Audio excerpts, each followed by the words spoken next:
DSC నియామకాల్లో అవకతవకలు జరిగాయి అంటూ వైసీపీ నేతలు మంత్రి నారా లోకేష్ రాజీనామా చేయాలి అంటూ డిమాండ్ చేస్తూ దీక్షా శిబిరాలు ఏర్పాటు చేయడంపై ఇప్పుడు రాజకీయ వర్గాల్లో చర్చ మొదలైంది.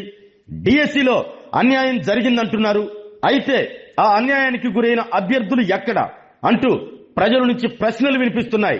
డిఎస్సి పరీక్ష రాసి ఉద్యోగం పొందలేకపోయిన అభ్యర్థుల్లో కనీసం ఒక్కరైనా వైసీపీ ఏర్పాటు చేసిన దీక్షా శిబిరాల్లో పాల్గొని మాకు అన్యాయం జరిగింది అని చెప్పారా అంటూ ప్రశ్నిస్తున్నారు. కేవలం డిఎస్సిలో అవకతవకలు, మంత్రి నారా లోకేష్ రాజీనామా చేయాలి అనే రాజకీయ నినాదాలతో దీక్షలు కొనసాగిస్తే ప్రజలకు వాస్తవాలు ఎలా తెలుస్తాయి అంటూ ప్రశ్నిస్తున్నారు. అంతేకాదు వైసీపీ నేతలు తమ తమ నియోజకవర్గాల్లో ఎంతమంది డిఎస్సి పరీక్ష రాశారు, ఎంతమంది ఎంపికయ్యారు, ఏ కేటగిరీలో లేదా రిజర్వేషన్లో ఎంపికయ్యారు, ఎంపిక కాని అభ్యర్థులు ఎందుకు ఎంపిక కాలేదు అనే కనీస వివరాలను ప్రజల ముందుకు తీసుకురావాల్సిన అవసరం ఉందని పలువురు అంటున్నారు. ఆధారాలతో ఆరోపణలు చేయాలా లేక నినాదాలతో రాజకీయాలు చేయాలా అన్నదే ఇప్పుడు ప్రధాన ప్రశ్నగా మారిందని రాజకీయ పరిశీలకులు పేర్కొంటున్నారు.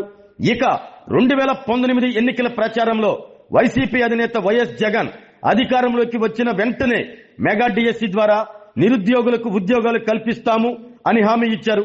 మరి 2019 నుంచి 2024 వరకు అధికారంలో ఉన్న సమయంలో మెగా డిఎస్సి ఎందుకు నిర్వహించలేదో వైసీపీ నేతలు సమాధానం చెప్పాలి అంటూ డిమాండ్ చేస్తున్నారు.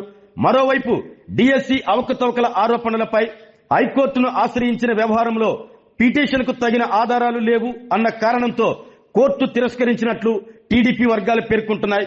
అయితే కోర్టు వ్యవహారంపై పూర్తి వివరాలు, ఉత్తర్వుల నేపథ్యాన్ని ప్రజలకు స్పష్టంగా వివరించాల్సిన బాధ్యత కూడా ఉంది.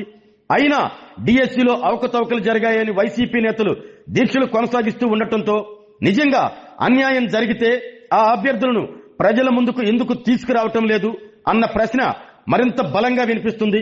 దీక్షా శిబిరాలు రాజకీయ వేదికలా లేక డిఎస్సి బాధితుల వేదికలా అనేదే ఇప్పుడు చర్చనీయాంశంగా మారింది. డిఎస్సిపై ఆరోపణలు చేస్తున్న వైసీపీ నేతలు తమ వాదనకు ఆధారాలతో సమాధానం ఇస్తారా లేక కేవలం మంత్రి నారా లోకేష్ రాజీనామా డిమాండ్తోనే సరిపెడతారా? ఇదే ఇప్పుడు జనం అడుగుతున్న ప్రశ్న. రాజీనామా డిమాండ్ సరే, ఆధారాలు ఎక్కడా, బాధిత అభ్యర్థులు ఎక్కడా అనేది ఇప్పుడు జనం అడుగుతున్న ప్రశ్న. ఆరోగ్యమే మహాభాగ్యం అంటారు, కానీ ఆరోగ్యాన్ని నమ్మకంగా కాపాడే స్థానం ఎక్కడ? ఇది ఒంగోలులో మీకు దగ్గరగా మన Venkataramana nursing home private limited. Caring your life 54 ఏళ్ల విశ్వాసంతో ఇది ఒక హాస్పిటల్ కాదు, ఇది ఒక విశ్వాసం. 3 తరాలుగా వేలాది కుటుంబాలను ఆరోగ్యంగా నిలిపిన ఆదరణ. మా నిపుణుల వైద్య బృందం మా దగ్గర అనుభవం కలిగిన బృందంలో అందించే సేవలు neuro surgery, general medicine, diabetes, pulmonologist, general surgery, ophthalmology, urology, orthopaedic, ENT, paediatrics, dental surgery, anaesthesiology, gynaecology, cardiology, emergency మరియు క్రిటికల్ కేర్. ఒంగోలులో ఆరోగ్యానికి ఒక కొత్త శకం ప్రారంభమవుతుంది. వెంకటరమణ ఐ హాస్పిటల్ ప్రారంభించబడింది.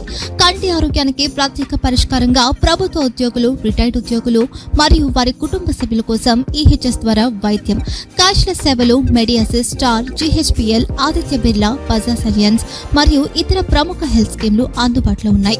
ఆరోగ్యశ్రీ, డాక్టర్ ఎన్టీఆర్ వైద్య సేవా నిధి అందుబాటులో ఉన్నాయి. చిరునామా ఆర్టీసీ బస్టాండ్ ఎదురుగా, Kurnool road, Ongole. Phone number 08592282623, cell number 9100679099, eye hospital number 9866484770, website www.venkatramanarsinghome.com, Facebook www.facebook.com/pkrnh.